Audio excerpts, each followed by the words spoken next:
Goeiemôre, ek lees vir ons Exodus 28 en 29 uit die Afrikaanse 2020 vertaling. Hierdie is die woord van God. Jy self moet dan jou broer Aaron en sy seun saam met hom uit die geleedere van die Israeliete na jou laat naderkom, sodat hy as priester vir my kan optree. Dit is Aaron en ook Nadab en Abihu, Eleazar en Itamar, die seuns van Aaron. Jy moet heilige klere vir jou broer Aaron maak, terwille van waardigheid en as versiering. Dan moet jy self ook praat met almal wat vaardig is, vir wie ek met 'n wyse gees vervul het, sodat hulle Aaron se klere kan maak vir sy wyding, om vir my as priester op te tree.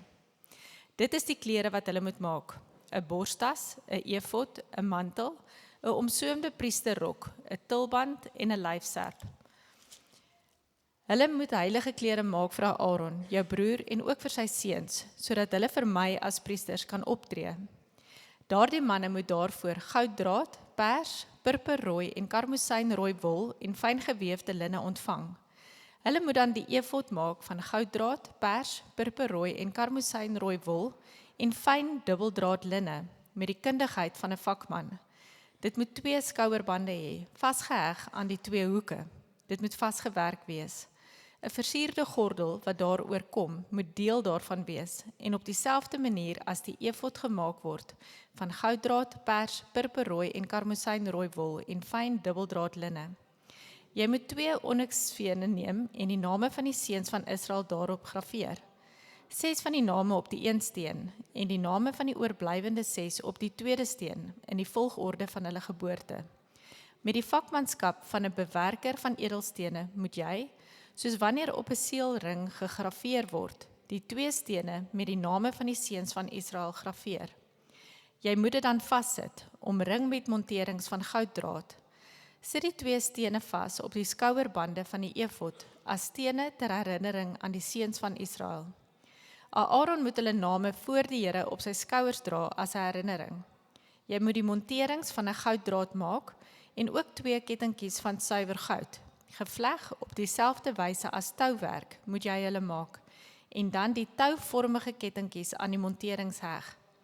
Dan moet jy 'n borstas vir beslissing maak met die kundigheid van 'n vakman. Soos in die geval van die efod, moet jy dit van gouddraad, pers, purperrooi en karmosynrooi wol en fyn dubbeldraad linne maak. Dit moet vierkantig gevou word, 'n span lank en 'n span breed. Jy moet daarop 'n montering met 4 rye edelstene vassit: 'n karnieul, 'n topaas en 'n smarag in die eerste ry. In die tweede ry 'n malagiet, 'n lasiersteen en 'n akwamarijn. In die derde ry 'n hyasint, 'n agaat en 'n ametis. En in die vierde ry 'n chrysoliet, 'n onyx en 'n jaspis. Hulle moet met gouddraad versier word in hulle monterings. Die stene moet gerangskik wees volgens die name van die seuns van Israel, 12 in ooreenstemming met hulle name. Met gravering soos op 'n seelring moet elke steen sy naam kry, in ooreenstemming met die 12 stamme. Jy moet aan die borstas kettingkies maak met suiwer goud, gevleg op dieselfde wyse as touwerk. Jy moet 2 goue ringe aan die borstas aanbring. Sit die 2 ringe vas aan die 2 hoeke van die borstas. Jy moet die 2 goue koorde aan die 2 ringe op die hoeke van die borstas vasheg. En die 2 ander punte van die 2 koorde moet jy aan die 2 monterings vasheg en dit dan aan die voorkant van die skouerbande van die efod heg. Jy moet 2 goue ringe maak en dit aan die 2 ander hoeke van die borstas vassit, aan die binnerand teen die efod. Jy moet nog 2 goue ringe maak en hulle vasheg aan die onderkant van die 2 skouerbande van die efod, aan die voorkant naby die hegpunt van die skouerbande, bo die band van die efod. Die borstas moet met sy ringe aan die efod se ringe vasgemaak word, met 'n draad pers wol, sodat dit aan die band van die efod kan bly en die borstas nie van die efod af wegskuif nie. So moet Aaron die name van die seuns van Israel bo sy hart op die borstas vir beslissing dra, as 'n durende herinnering voor die Here wanneer hy die heiligdom binnegaan. Jy moet in die borstas vir beslissing die Urim en Tumim plaas. Dit moet bo Aaron se hart wees wanneer hy daar voor die Here ingaan. Aaron moet die middele vir beslissing vir die Israeliete altyd bo sy hart dra voor die Here. Jy moet die hele mantel van die efod van pers wol maak. Die opening vir die kop moet in die middel daarvan wees. 'n soem moet rondom die opening aangebring word met die kundigheid van 'n wewer. Dit moet soos die opening in 'n gevegsmondering wees, sodat dit nie kan skeur nie. Op die soemnate van die mantel moet jy granate borduur met pers, purperrooi en karmosynrooi wol, op al die soemnate reg rondom, en met goue klokkies tussenin, 'n goue klokkie en 'n granaat, 'n goue klokkie en 'n granaat, reg rondom op die soemnate van die mantel. Aaron moet dit aan hê om dienswerk te kan doen. Die geluid van die klokkies moet gehoor word wanneer hy die heiligdom binnegaan voor die Here en wanneer hy uitgaan, sodat hy nie sterf nie. Jy moet 'n roset van suiwer goud maak en daarop graveer, soos wanneer 'n seelring gegraveer word, heilig vir die Here. Jy moet dit aan 'n draad perswol vasbind, sodat dit op die tulband kan wees. Dit moet aan die voorkant van die tulband wees. Dit moet op Aaron se voorkop wees, sodat Aaron enige skuld in verband met die heilige gawes, wat die Israeliete aan die Here wy, kan wegneem. Dit geld vir al hulle heilige geskenke. Die roset moet voortdurend op sy voorkop wees, sodat hulle voor die Here aanvaarbaar sal wees. Weef die priesterrok in ruitpatroon met fyn linne. Dan moet jy 'n tulband van fyn linne maak.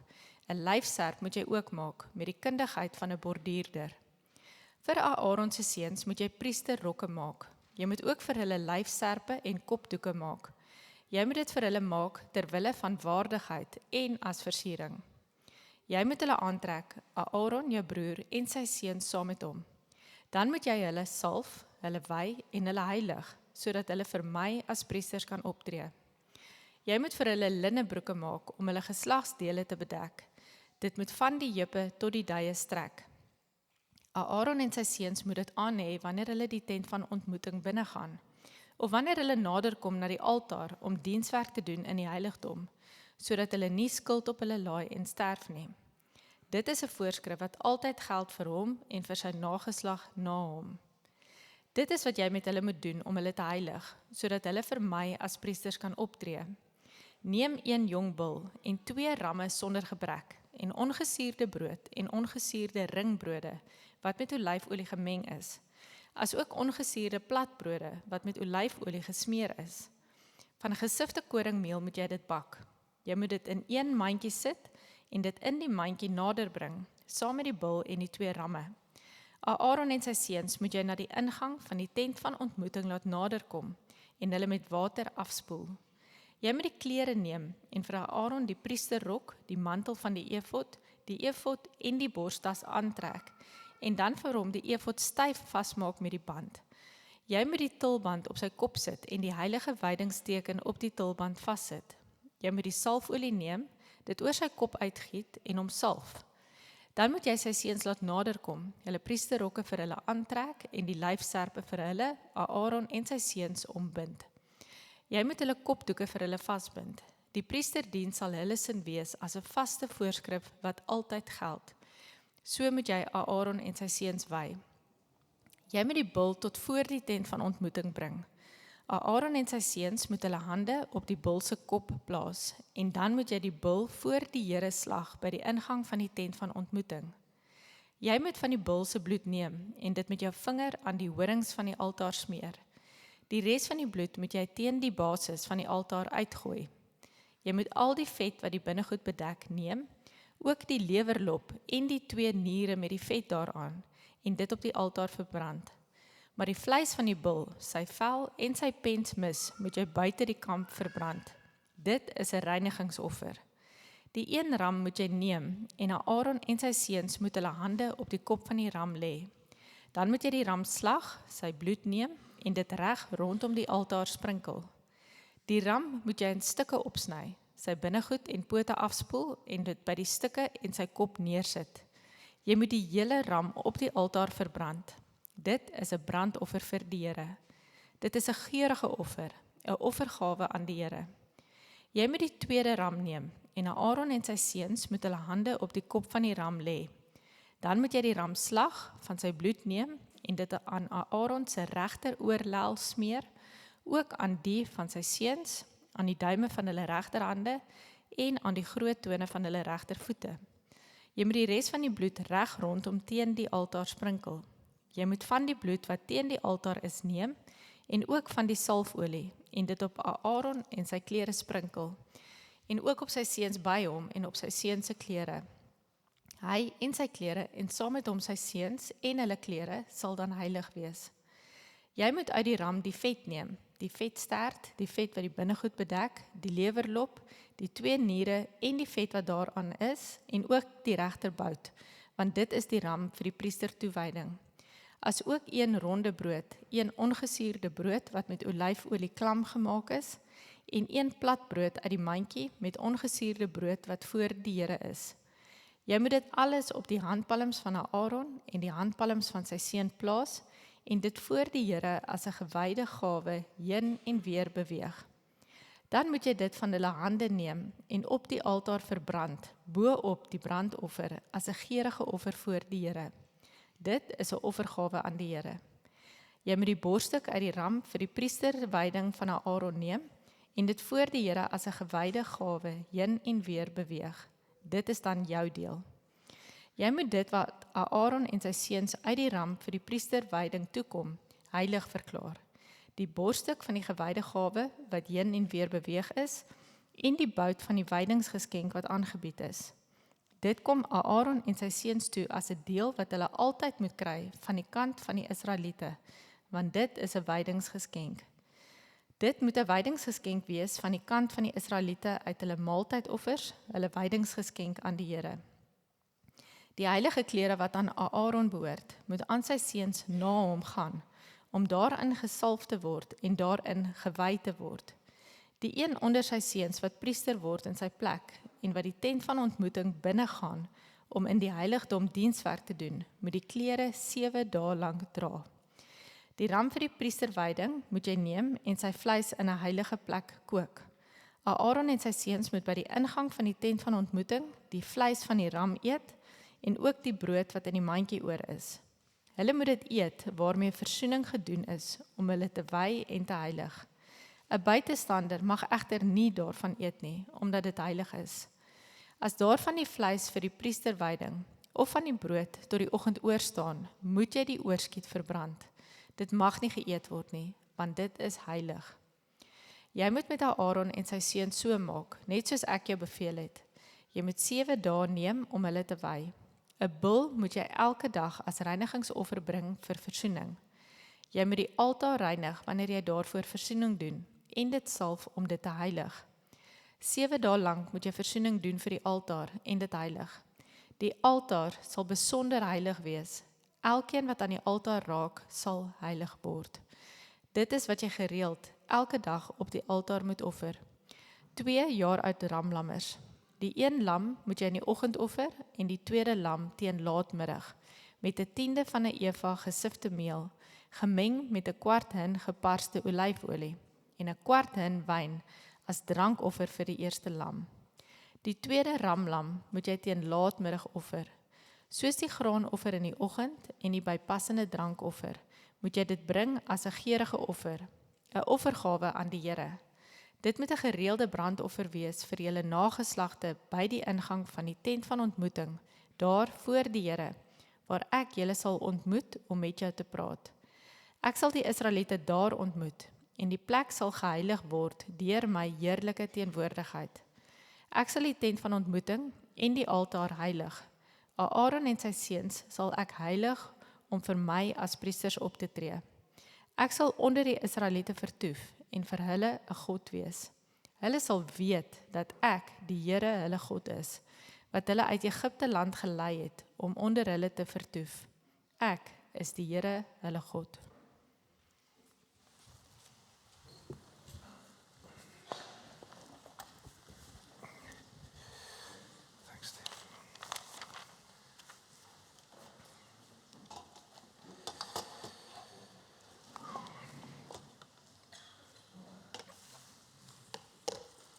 Goeiemôre vriende. Ek het plaas net teen Amalie te luister, het ek 'n slukkie water nodig. Maar baie dankie Amalie, dit was uitstekend geweest. Ek hoop dit was so goed gelees dat ek hoop het dat van daai detail so klein bietjie ons getref het. Daar's detail vir 'n rede en ons gaan nie vanoggend in al die detail kan ingaan nie, uit die aard van die saak. Maar ek hoop die detail het julle getref sodat julle kan verstaan wat dit is wat ons in Jesus het. Dis die doel van die oefening. Dis die doel van hoekom daar soveel detail is, dat ons verhouding met God beter kan verstaan. En so ek gaan net eenvoudig probeer om die detail te vereenvoudig vir ons en die toepassing vir ons te gee vir ons. So dis my hoop vanoggend. Voordat ons daar kom, Stefan het reeds genoem dat ons hierdie week Hemelvaart gevier het. En dis 'n groot ding. Die Hemelvaart is 'n groot ding wat ons vir 'n oomblik by moet stil staan. En dis baie interessant en toevallig dat vandag se teks eintlik wys na wat Jesus vir ons as middelaar doen, soos wat hy nou aan die regterhand van God sit in die troonkamer van die hemel. En so is baie gepas dat ons hierdie teks vanoggend preek, want dit gee ons 'n bietjie insig in wat dit is wat ons in Jesus het. Die belangrike stappe van die evangelie is, ons het met Paasfees het ons gevier dat Jesus vir ons sondes gesterf het. Ons besef ons is sondig en ons besef versoening is nodig, 'n lewe moet geneem word. En so Jesus het vir ons gesterf, maar hy het ook vir ons opgestaan die Sondag. En so die dood is oorwin, ons is nou ons deel in Jesus se oorwinning en Jesus het opgevaar. So hy sit nou aan die regterhand van God en so hy is nou in beheer. Hy is nou die God wat ons moet aanbid. En hy is nou die een wat ons hier lei en bekragtig. En so dis 'n wonderlike week en is 'n wonderlike herinnernis die storie van die Hemelvaart. Kom ek bid vir ons en kom ek vra dat God ons help om hierdie teks te verstaan vanoggend. Kom ons bid saam. Vader, ons dankie vir vanoggend. Ons besef soos wat ons daai teksgedeelte lees dat ons lewe in 'n totaal ander wêreld en tog in sekere opsigte in presies dieselfde wêreld. Ons behoeftes is presies dieselfde. Ons het behoefte om ons Skepper te ken en by hom ons troos te vind en by hom ons hoop te vind en by hom ons betekenis te vind. Ons lewe maak net sin in die mate wat ons vir U lewe. En so Vader, help ons vanoggend om U beter te verstaan. Help ons vanoggend om Jesus beter te verstaan soos wat hy ons middelaar is. En help ons om meer by U ons rus te vind en meer by U ons krag te vind om te lewe vir U. Ons vra dit in Jesus se wonderlike naam. Amen. Vriende, 'n storie word vertel van die 1860s. In die 1860s was daar 'n bloedige Amerikaanse burgeroorlog en daar was 'n soldaat wat tydens die oorlog by die Withuis opgedaag het en hy wou bitter graag met die president praat.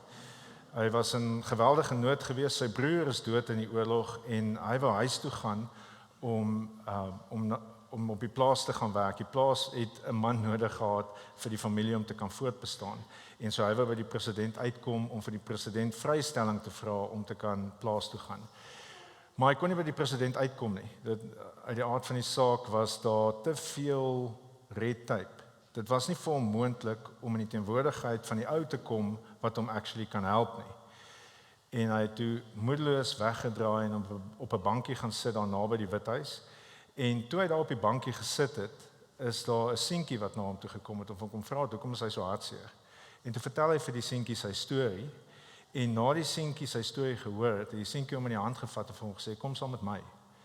En die seentjie het hom gevat en hulle het na die Withuis toe gegaan. Hulle het verby die wagte gestap. Die wagte het net vir hulle gekyk en hulle ingelaat.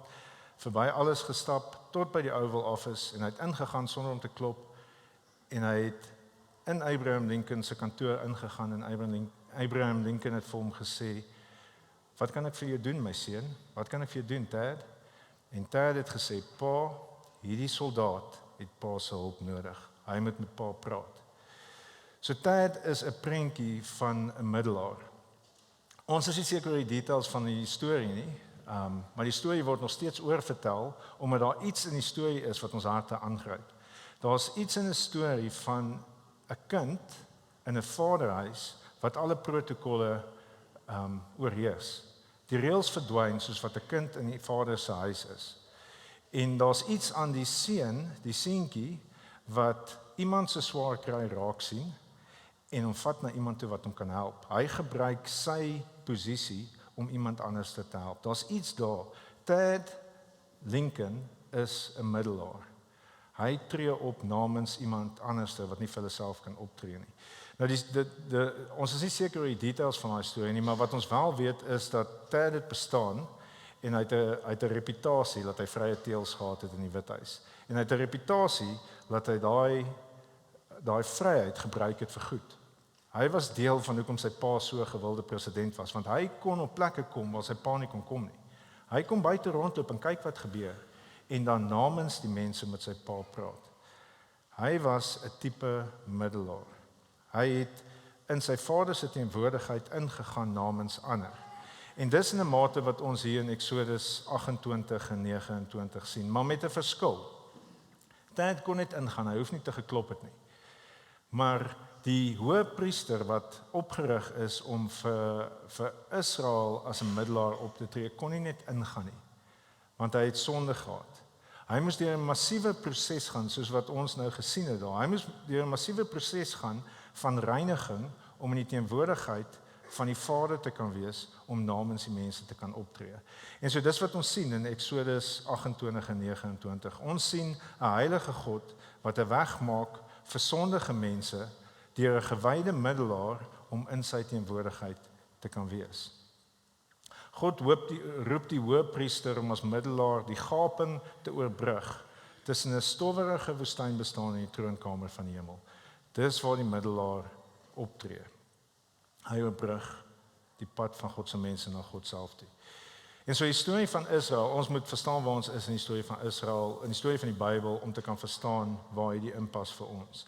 Die storie van Israel begin met God wat 'n belofte maak aan Abraham, dat hy deur sy nageslag die wêreld sal seën. Hierdie nageslag van hom word dan in Egipte op arensvlerke bevry uit slawerny uit. Hulle word vrygemaak vir verhouding. Hulle word vrygemaak vir verhouding met God. Nie net vir vryheid nie, maar vir 'n verhouding met God. En so ons sien dat hulle gered word, maar ons sien ook daar's 'n probleem vir hierdie verhouding.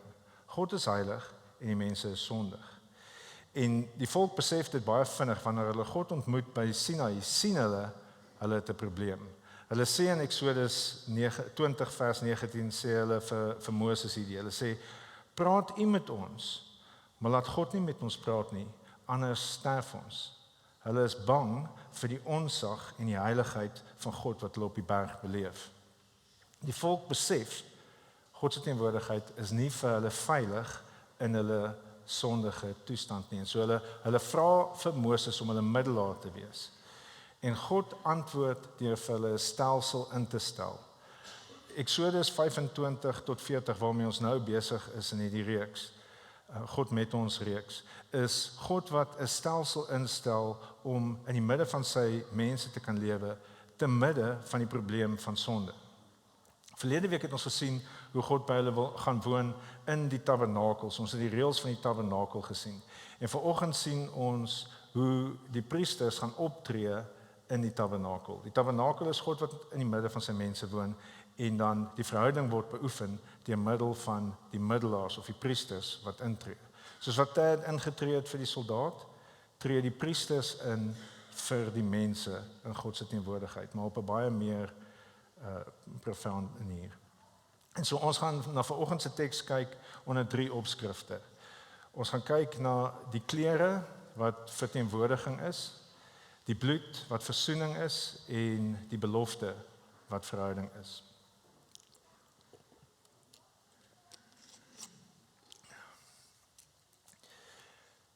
In hoofstuk 28 en 29, soos wat ek gesê het, sien ons hoe God die priesterorde instel.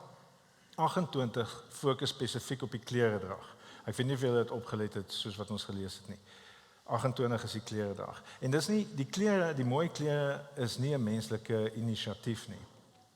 6 keer sê God gaan doen hierdie sodat hy as my priester by julle kan optree. Soos baie duidelik, God sê ek het 'n priester nodig om namens my by julle te wees en namens julle by my te wees. God het die priesterorde ingestel want hy wil by sy mense wees en hy wil vir hulle sorg. En so die voorbereiding begin met die klere. En in ons algemene gebruik, ek hou van die sêding dat klere maak nie die man nie, maar in hierdie geval is die klere wat die priesters moes dra, kommunikeer iets van die man. So die heilige klere, sê vers 2, is ter wille van waardigheid en versiering. Of die ESV stel dit baie mooi, die ESV sê, die klere is ter wille van glory en beauty. So die klere is doelbewus, mooi en indrukwekkend. Dit kommunikeer iets. God kyk altyd na ons innerlike, dit weet ons. Maar die klere kommunikeer vir die mense wat innerlik van hulle moet waar wees. Hulle moet innerlik as heilige mense wat in 'n verhouding met 'n heilige God is, moet hulle mooi wees. Dit moet mooi wees. Dit moet aantreklik wees. Dit moet glorieryk wees wat binne in ons aangaan. En so die klere van die hoëpriester kommunikeer dit vir hulle. Ek weet nie of julle gesien het die detail van al die verskillende goederes wat die klere van die hoofpriester van gemaak moet word nie. Daai detail is dieselfde detail as die materiaal waarvan die tabernakel gemaak is. So die tabernakel is die plek waar hulle met God ontmoet. Die priester word deel daarvan, die plek waar hulle met God ontmoet, soos wat hy daai klere aantrek. Wanneer hy daai klere aantrek, dan word hy deel van God wat met sy mense ontmoet. Mens kan amper sê hy is soos 'n wandelende tabernakel. Hy gaan in, hy ontmoet met God namens die mense en hy kom uit en hy lyk nog steeds soos daai ontmoetingsplek van God met sy mense en so dit lyk vir die mense asof God in hulle midde is, soos wat hy uitkom met die kleredrag. Nou ek het vir Google Gemini gevra om vir ons hierdie want ek weet ons kan nie hierdie detail werk nie. So ek het gevra maak vir ons 'n prentjie van hoofstuk 28. So hier is hoe die prentjie gelyk het van die hoëpriester. En so ek het die generasie gemis van pointers in die werkplek. So vandag is my kans. So dit begin met die efod. Die efod is daai ding. Dis 'n skouerkleed en die efod het op die skouers het hy 2 onyxstene. Nou daar's baie detail oor hoe die onyxstene ingesit moet word en hoe dit moet lyk. Maar dit wat ons moet besef is daar was geesvervulde kunstenaars wat die opdrag gekry het om die name van die 6 tribes stamme van Israel op die een efod te sit en die 6 name van die ander stamme van Israel op die ander skouer te sit. So op die skouers was die onyxstene met die name van Israel op dit. En wat dit aan hulle moes kommunikeer is soos wat die priester in God se teenwoordigheid ingaan namens hulle, word hulle gedra. Die priester is nie alleen nie. Hy dra die volk op sy skouers in God se teenwoordigheid in. En hy kry krag by God vir hulle in God se teenwoordigheid. So die skouers, die onyxstene op die skouers kommunikeer, hulle kry hulle krag by God en hulle is verteenwoordig in God se teenwoordigheid. Hy dra die hele volk saam met hom in. Dan hierdie is die borstas. En die borstas het weer 12 edelstene op dit met die name van die 12 stamme op die 12 edelgesteentes geskryf. En elke een is uniek. Elke edelgesteente is uniek. Was baie moeilik om in die woestyn te kry. Dit moes 'n geweldige rykdom gekos het om daai edelgesteentes op sy borstas te sit. En as jy vir 'n oomblik dink hoe dit sou lyk wanneer die hoëpriester in die tabernakel ingaan, in God se teenwoordigheid in, en die kandelaar, die goue kandelaar skyn op die verteenwoordiging van die 12 stamme op die hart van die hoëpriester, dan maak dit die lig breek deur die onyxstene. Ag nee, die onyxstene, die lig breek deur die edelgesteentes. Ekskuus, daar verdwyn alles. Net gou hier weer kry. Nou sê. Soos wat die hoëpriester in die tabernakel ingaan en die lig van die kandelare skyn op die 12 stene, breek die lig en dit vorm 'n kaleidoskoop van kleure wat die 12 stamme van Israel verteenwoordig in God se teenwoordigheid. En soos wat hy beweeg, is dit 'n dinamiese ding, is 'n reënboog van glorie van die mense wat in God se teenwoordigheid is. Wat 'n pragtige prentjie. Wat 'n geweldige prentjie van hoe dit lyk vir 'n middelaar om die volk se belange op sy hart te dra in God se teenwoordigheid in. En hulle sê ook daarso dat die borstas was vir beslissings gewees. So die hoofpriester het ingegaan om God se wysheid te kry om besluite te neem namens die volk. En hulle sê daar was twee goedes wat hulle die Urim en die Thummim wat hulle agter die borstas tussen die kosbare edelgesteentes en die priester se hart moes insit en hy daai goed gebruik om beslissings te neem namens die volk. En so is moeilik om uit te figure presies hoe die Urim en Thummim gewerk het. Urim beteken lig en Thummim beteken perfeksie. So daar was lig geskyn op die perfeksie van God se wil naby aan die hart van God en van sy middelaar. En so dis hoe beslissings geneem is vir die volk. En ons sien dit 'n paar keer in die Ou Testament hoe daai beslissings geneem is namens die volk.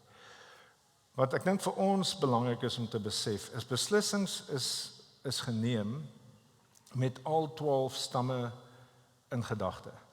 So ons is baie keer in ons individualistiese samelewing en ons individualistiese manier van dink ons baie keer wat is God se wil vir my of wat is regverdig in hierdie situasie vir my of my mense. Maar ons moet besef wanneer die middelaar namens God se mense en God se teenwoordigheid is, dan gee hy om vir die groter geheel. Hy neem die regte besluite ter wille van God se mense as 'n geheel, vanuit sy hart uit.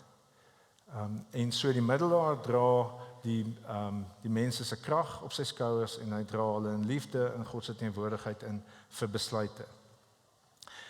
Die mantel is die blou wat onder uithang en onder op die mantel sien ons daai rooi en pers is granate en dan onder tussen hulle hang goue klokkies.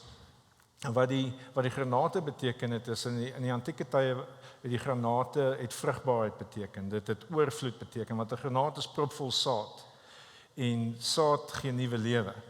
En so wanneer die volk die hoofpriester gesien het met die granate onder, dan het hulle vrugbaarheid in sy diens gesien namens hulle en nuwe lewe gesien namens hulle. So daar was baie hoop in die hoofpriester wat namens hulle in God se teenwoordigheid ingegaan het. Die klokkies wat aan sy rok gehang het of aan sy mantel gehang het 'n praktiese heilige doel gehad. Binne in die tabernakel kon hulle hom nie sien nie. Hulle kon nie daar self inkom nie. Want is die veilig vir sondige mense in 'n heilige God se teenwoordigheid nie. So hulle kon nie daar inkom nie. Maar hulle kon hoor die hoofpriester werk nog steeds. Hulle kon hoor die hoofpriester is besig om dit te doen wat hy weet. Hulle weet wat hy besig is om te doen, maar hulle kan nie dit sien nie, maar hulle kan dit hoor. Wat hulle ook kan hoor is ons sien daar in vers 35 dat die klokkies is vir lewe en dood. So soos wat hy die diens gedoen het in God se teenwoordigheid, kon hy nie onrein daarin gaan nie. Hy kon nie sy sonde lig opneem as hy in God se teenwoordigheid ingegaan het nie, want dan sou die klokkies ophou lui. Ons sien daarso 2 keer in die teks het ek nou opgelet soos wat ons gelees het, sien ons dat hy sal sterf as hy nie met die nodige eerbied in God se teenwoordigheid ingaan nie. En so dit kommunikeer vir die volk dat selfs die wat die naaste aan God beweeg, sy heiligheid maak nog steeds geweldig baie saak. As hulle nie heilig is nie, hulle sonde is 'n gevaar en hulle kan doodgaan. Die tulband wat hy gedra het is 'n teken van submission. So hy's onder gesag omdat hy onder die tulband is en dan die goue plaat wat hier voor staan is die fokuspunt van die hele uitrusting. Voor op die goue plaat staan heilig vir die Here. En so die middelaar was heilig vir die Here en hy het die mense verteenwoordig in God se teenwoordigheid en so in sy teenwoordigheid soos wat hy hulle verteenwoordig is hulle status heilig voor God. Hy is heilig vir God, want hy het deur die reinigingsritueel gegaan, en hy verteenwoordig hulle as heilig voor God. Dis 'n ongelooflike gedagte. Dis 'n ongelooflike gedagte om te dink dat daai stowwerige sondaar daar buite word in God se teenwoordigheid as heilig geag as gevolg van die werk van die middelaar. Die middelaar se status het getel vir die volk. En ons sien dieselfde in die Nuwe Testament. Ons sien dieselfde in ons verhouding met Jesus. As die Nuwe Testament praat van Jesus wat ons middelaar is, wat namens ons intree, dan sien ons status voor God nou is heilig. Kom ons lees Kolossense 1 vers 21 saam om te sien hoe ons nou lyk in God se teenwoordigheid. Kolossense 1 vers 22 sê ook julle was voorheen van hom vervreem op grond van julle slegte dade. Maar nou het hy julle deur sy menslike liggaam met hom versoen sodat hy julle heilig, sonder foute en onberispelik voor hom kan stel. Dit is 'n verstommende gedagte. Almal van ons hierso wat 'n redelike idee het van wie ons is bewus van ons eie sonde. Ons weet ons is nie sonder foute nie. Ons weet ons is nie onberispelik nie. Ons is nie heilig nie in onsself nie. Wat 'n ongelooflike gedagte dat omdat Jesus ons middelaar in die hemel is en omdat hy namens ons daar optree, is ons status reeds heilig en sonder foute. As God na ons kyk en hy sien ons deur die lens van Jesus, dan sien hy ons as heilig, onberispelik en sonder foute. Eendag sal ons dit wees. Ons hoop is onverganklik, ons hoop is onbreekbaar, want dit is wat ons reeds is in God se teenwoordigheid in die troonkamer van die hemel. Die hemelvaart is goeie nuus, want Jesus is nou daar en hy verteenwoordig ons in die troonkamer van die hemel en God weet reeds hoe ons lyk wanneer ons perfek heilig is. Ek sien uit om te sien hoe ek gaan lyk as ek heilig is. Ek sien uit om te sien hoe ek nou lyk in die hemel. En ek sien uit om te sien hoe van julle lyk in die hemel. En toe ek 'n kind was dit 'n gewilde ding om 'n bandjie om jou arm te dra as 'n herinnering, hoe om op te tree, hoe om te lewe as 'n heilige mens. So, what would Jesus do? Was hy WWJD het ons op hulle arm gedra om hulle te herinner om goeie besluite te neem. En daar was ook gewild geweest toe ek op skool was om hangertjies te dra. Selfs seuns het hangertjies gedra met 'n kruisie aan. Om jou te herinner wie jy is, wat jou identiteit is in Jesus. Deesdae sien ek mense doen tattoos. So ek dink ons moet oorweeg om 'n tulband in te bring met 'n met 'n goue plaat wat sê heilig vir die Here. Ek dink graag dit sal ons gedrag 'n bietjie verander. En ek dink dit sal mense help om ons baie meer vrae te vra oor ons is heilig vir die Here as gevolg van ons middelaar wat ons in die hemel het.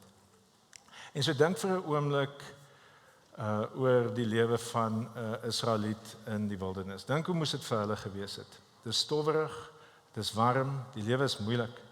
Jy is pynlik bewus van jou eie foute, jy is bewus daarvan dat jou buurman nou net sy tent uitgevee het en stof het in joune ingekom en nou is jy en jou kinders vuil en jy is geïrriteerd met jou kinders. Jy is baie bewus van jou eie sonde soos wat jy in die wildernis bestaan het. Maar dan kyk jy en jy sien die tabernakel en jy hoor die klokkies en jy sien die lig en jy in die hoek van jou oog vang jy 'n glinster van die onyxstene en dan onthou jy, o ja, hy dra my op sy skouers. Ek is in God se teenwoordigheid en God gee my krag want ek het 'n middelaar wat namens my optree. En dan sien jy as hy so draai, dan sien jy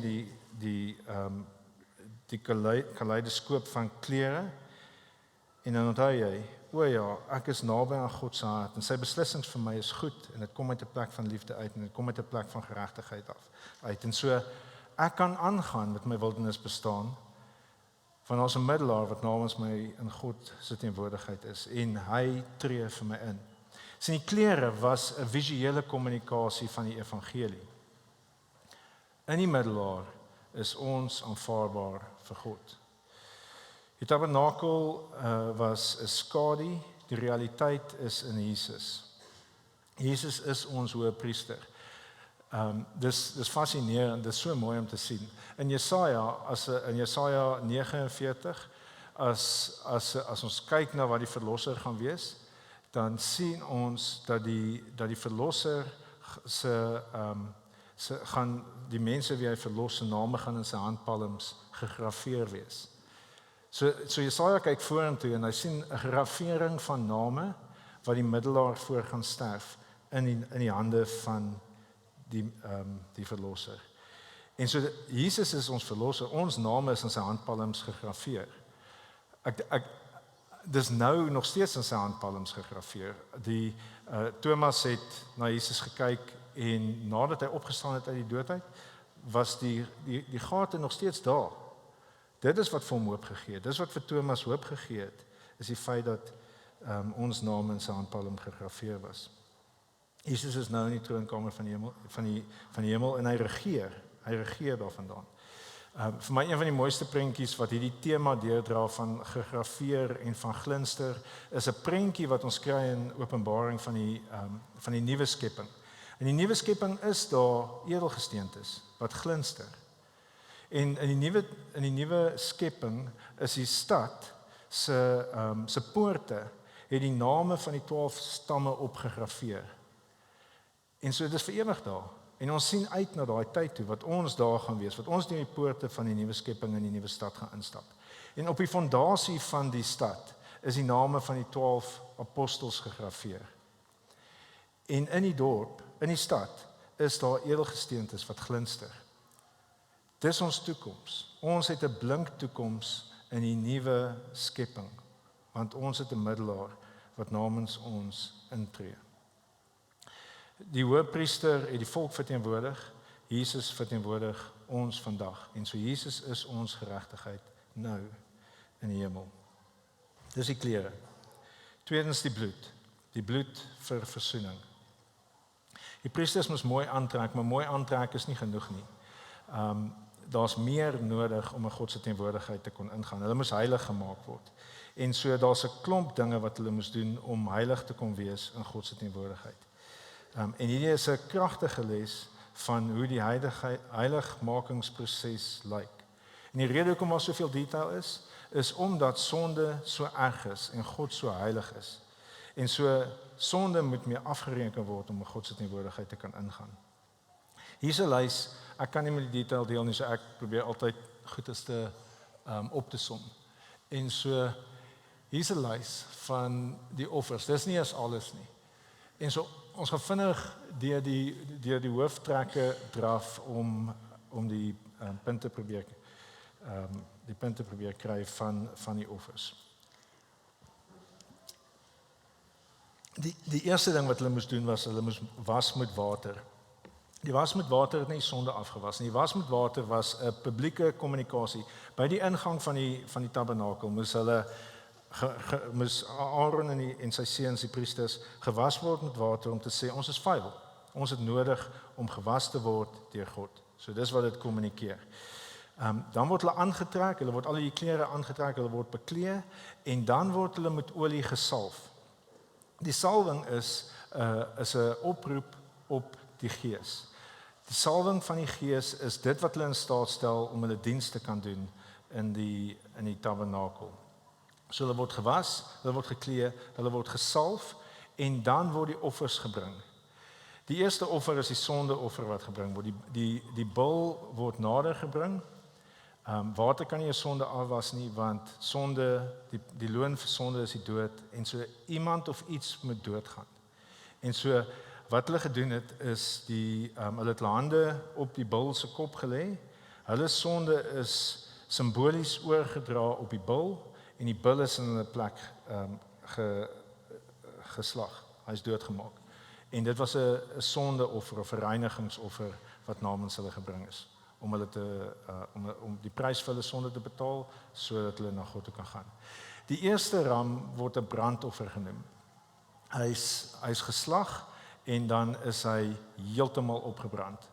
En die rede hoekom hy opgebrand is om te kommunikeer dat hulle word nou gereinig om hulle hele lewens aan God toe te wy. En so dis die brandoffer. Die wydingsoffer is die tweede ram. Weereens word die sonde simbolies oorgedra op die ram. En dan kom Moses en hy vat die bloed van die ram en hy smeer dit aan hulle ore en aan hulle duime en aan hulle groot tone. En wat hulle moet leer is, hulle is nou gewy en gereinig om na God te luister, om vir God te werk en om te wandel in God se weë. So hulle word gereinig om dit te kan doen. Dis die wydingsoffer. En dan word hulle besprinkel met die mantel word besprinkel met 'n mengsel van bloed en olie, sodat hy altyd oralste waar hy beweeg, die vlekke en die reuk van die salwing en die bloed kan op hom hê. Want dit is hoekom hy waardig is om in God se teenwoordigheid te kan werk. En so word die hoëpriester afgesonder en toegewy aan God. Die beweegoffer is baie interessant. Die beweegoffer is 'n pragtige simbool wat triekie is om presies uit te figure hoe dit gewerk het, maar die boodskap is eintlik redelik maklik om te verstaan. So wat gebeur is, Moses sit in die priester se hande die offervleis en die brood. En dan wat hulle doen is hulle vat die brood en die offervleis en dan gee hulle dit terug. En dan vat hulle dit en dan gee hulle dit terug. En wat hulle kommunikeer is, alles wat ek het is van U af en alles wat ek het, gee ek vir U terug. Ek word gewy en ek word geseën om dit weer aan U terug te gee. En so dit is die beweegoffer. En so hier's 'n opsomming van die offers net vinnig. Hulle word gewas met water, hulle word gereinig van hulle onreinheid. Hulle word beklee vir glorie en vir mooi om heiligheid te kommunikeer. Hulle word beklee, hulle word gesalf in afwagting van die krag van die Gees. Die bul word vir sondeoffer geslag, die eerste ram word vir totale toewyding geslag. Die wyding is hulle hele lewens word gewy, hulle word gereinig vir hulle hele lewens. En dan die beweegoffer is wat ons het, is U sin. En so vir Israel is dit duidelik dat hulle word gered vir 'n spesifieke doel. Die middelaar tree namens hulle op vir 'n spesifieke doel. Dis 'n geweldige breedvoerige proses wat die middelaar in staat stel om namens hulle op te tree. En so wat Hebreërs vir ons sê en wat ons die laaste paar weke gesien het is die Ou Testament was 'n skadu, hierdie was 'n skadu van die realiteit wat ons in Jesus het. En so Jesus het nie gesondig nie. Hy was 'n middelaar wat nie gesondig het nie en so hy hoef nie gereinig te geword het nie. Hy hoef nie te gestraf het geword het nie. Hy het die offer geword sodat ons 'n effektiewe offer kan kry, sodat hierdie offers nie keer op keer herhaal te word nie. En so Jesus se offer wat hy gebring het, was effektief en so hy het al hierdie dinge vir ons moontlik gemaak. Sy offer het ons gereinig van ons onreinheid. Sy offer het ons beklee in sy geregtigheid. Hy het ons mooi gemaak. Ons staan nou in sy geregtigheid.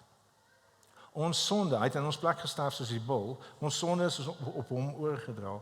En so ons is nou die prys vir ons sonde is betaal en so ons is nou versoen met God deur wat hy vir ons gedoen het. Die brandoffer van totale toewyding is sy lewe is totaal geneem sodat ons totale lewens nou aan God behoort.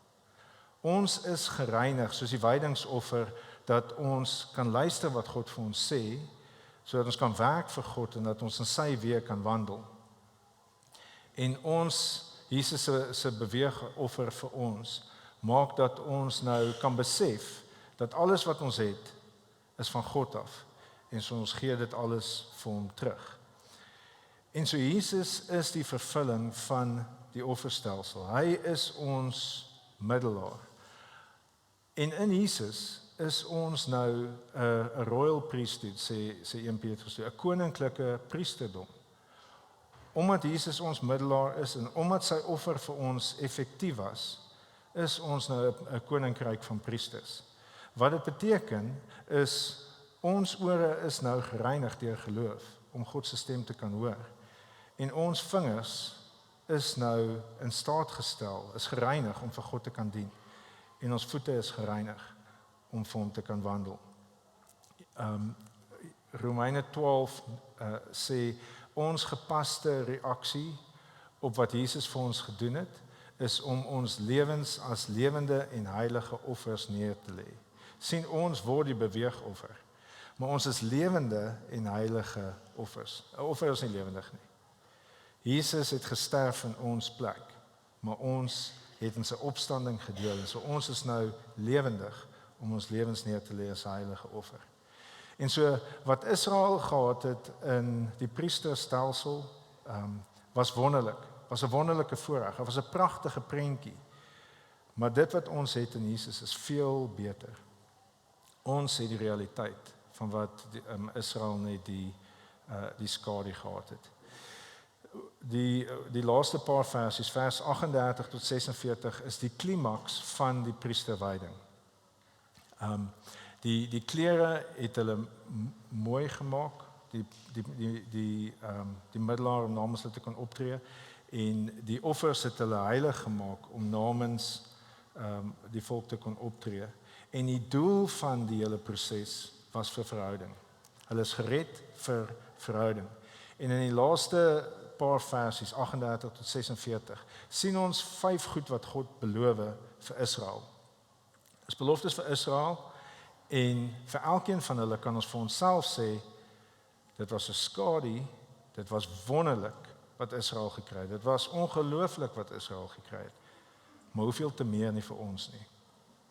En so die eerste belofte wat ons sien is 'n belofte van 'n deurlopende ontmoeting. God beloof deur die offerstelsel dat hy nie eenmalig met hulle sal ontmoet nie, maar dat hy 'n oop kanaal van kommunikasie met hulle sal hê. Vers 42 sê dit moet 'n gereelde brandoffer wees by die ingang van die tent van ontmoeting, waar ek met julle sal ontmoet en met jou sal praat. God beloof dat hy met Israel sal praat.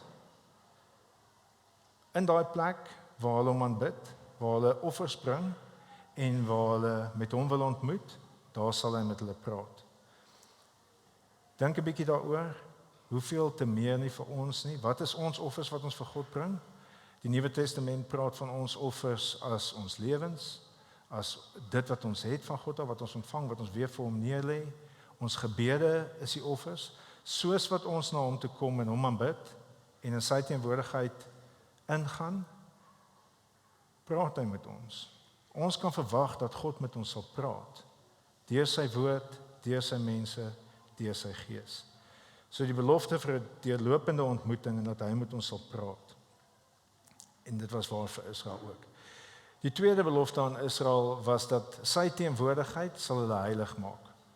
Vers 43 sê, ek sal die Israeliete daar ontmoet en die plek sal geheilig word deur my heerlike teenwoordigheid. My heerlike teenwoordigheid maak die plek heilig en maak die mense heilig. Hoe ongelooflik vir Israel om dit te moes hoor. God is in julle midde, julle wat hier in die woestyn woon in tente. Julle kan 'n heilige volk wees. Julle kan 'n stad op 'n berg wees. Julle kan 'n lig vir die nasies wees want God woon tussen julle. God sê, hy beloof dat hy hulle sal heilig deur tussen hulle te wees. Hoeveel te meer nie ons nie. Hoeveel te meer sal God se teenwoordigheid in ons midde ons nie heilig maak nie. Ons nie transformeer nie. Ons nie 'n lig vir die wêreld maak nie. Derdens, die belofte van bekragtiging van die middelaars. Vers 44 sê, ek sal die tent van ontmoeting en die altaar heilig. Aaron en sy seuns sal ek heilig om vir my as priesters op te tree.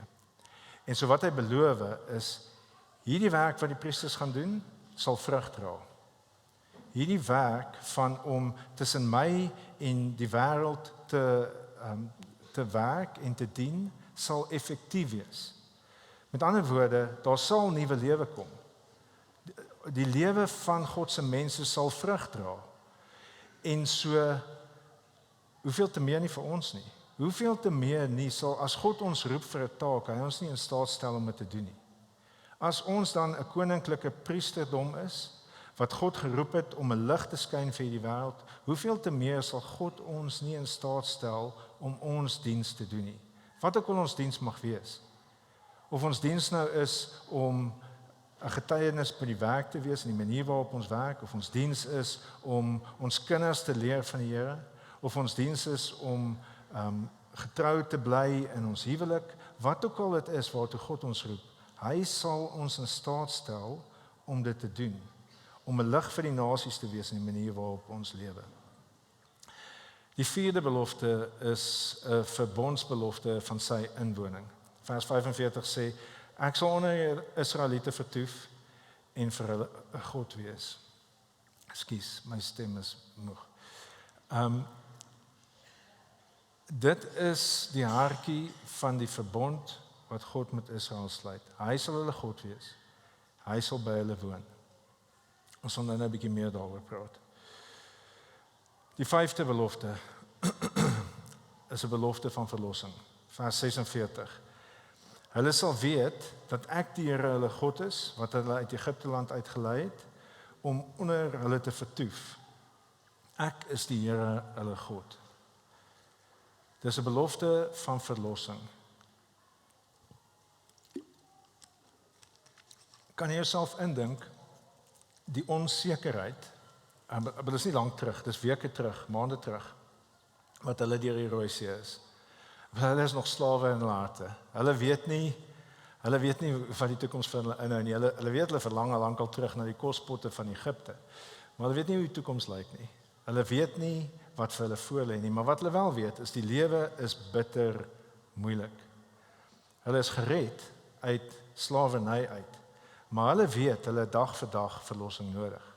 Hulle dag vir dag nodig dat God hulle sal red uit hulle uitdagings uit en van hulle self en hulle eie sondigheid af. En hier is die belofte. Ek is die Here julle God wat julle uit Egipte uit verlos het en ek sal by julle wees. Ek sal julle verlosser God wees elke dag. Hoeveel te meer nie ons nie. Hoeveel te meer sal God ons nie red nie. Die goeie nuus vir Israel was verstommend. Die nuus vir ons is beter. Ek gaan ons afsluit deur te probeer om die boodskap vir Israel bymekaar te bring en dan vinnig op ons van toepassing te maak. Wanneer God sê ek is julle God en ek sal by julle wees, dan gebruik hy die naam Jahweh. Dis sy persoonlike naam. Hy sê ek is die ewige, die onveranderlike God, die God van hemel en aarde en ek is julle sekuriteit. Ek doen al hierdie goedes. Ek gee vir julle die tabernakel, ek red julle, ek gee vir julle die tabernakel, ek gee vir julle die priesters, ek heilig die priesters vir julle, want ek wil by julle wees, want ek wil vir julle 'n veilige plek wees. Ek wil vir julle sorg. Dis 'n genadeloose wildernis. Kyk, is een ding om met 'n 4x4 met 'n lekker tentjie op deur die woestyn te ry en bietjie te raf het. En dan huis toe te gaan en jou lekker huis toe as jy klaar is. Maar dis 'n heeltemal 'n ander ding om in die wildernis te woon. Dis 'n totaal ander ding om nie te weet waar jou volgende kos vandaan gaan kom nie. Of om te weet jy is nie opgelei om oorlog te voer nie, maar die nasies rondom jou hou jou dop en hulle wil jou kom plunder. Hulle wil jou vrouens en jou kinders en jou vee en jou edelgesteentes vir hulle hê. Hoe weerloos is Israel nie? Hoe wonderlik dat God by hulle wil wees op 'n intieme manier om vir hulle te sorg. Om vir hulle goed te wees. Dis soortgelyk aan die soldaat wat weerloos voel en hy is bekommerd oor sy familie en dan wil hy na die president toe gaan om hom te help. En dan help die president hom. Maar God help op 'n veel meer en veel dieper en kragtiger manier. Sien, wanneer God beloof dat hy by hulle sal wees, dan moet ons die gedagte van wie God is in ons kop hê. God beskryf homself in Eksodus 34 so. Hy sê, die Here 'n barmhartige en genadige God, geduldig, oorvloedig in troue liefde en waarheid. Dis die God wat by hulle is. Dis die God wat deur die pyn gaan van al die bloed en al die mooi maak om by daai mense te wees. Dis goeie nuus. Dis wonderlike nuus dat God by hulle wil wees. En vir ons is dit wonderlike nuus dat God by ons wil wees op 'n baie meer profound manier selfs as wat dit vir Israel was. God is deur sy gees nou by ons en Jesus het sy gees gestuur om by ons te wees. Maar die Nuwe Testament fokus baie op Jesus wat by ons is. Ek weet nie of julle dit al agtergekom het nie. Ek gaan vir ons afsluit met een versie wat vir ons sê, wees bly. Ek sê dit weer, wees bly. Hoekom moet ons bly wees? Hoekom moet ons nie bekommerd wees oor enigiets? Julle ken die versie. Filippense 4 vers 4 sê, verbly jou in die Here. En die rede hoekom ons moet bly wees, is al reg in die middel. Ek gaan dit vir ons lees. Verbly julle altyd in die Here. Ek herhaal, verbly julle. Laat julle vriendelikheid aan alle mense bekend word. Die Here is naby.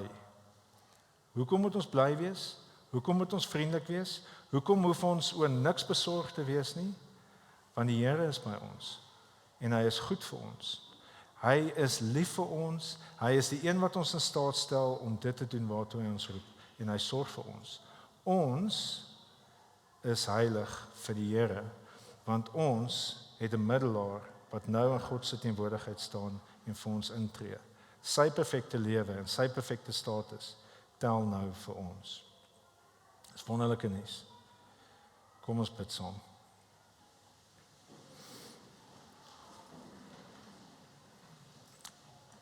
Jesus se laaste woorde was, aan my is alle mag gegee.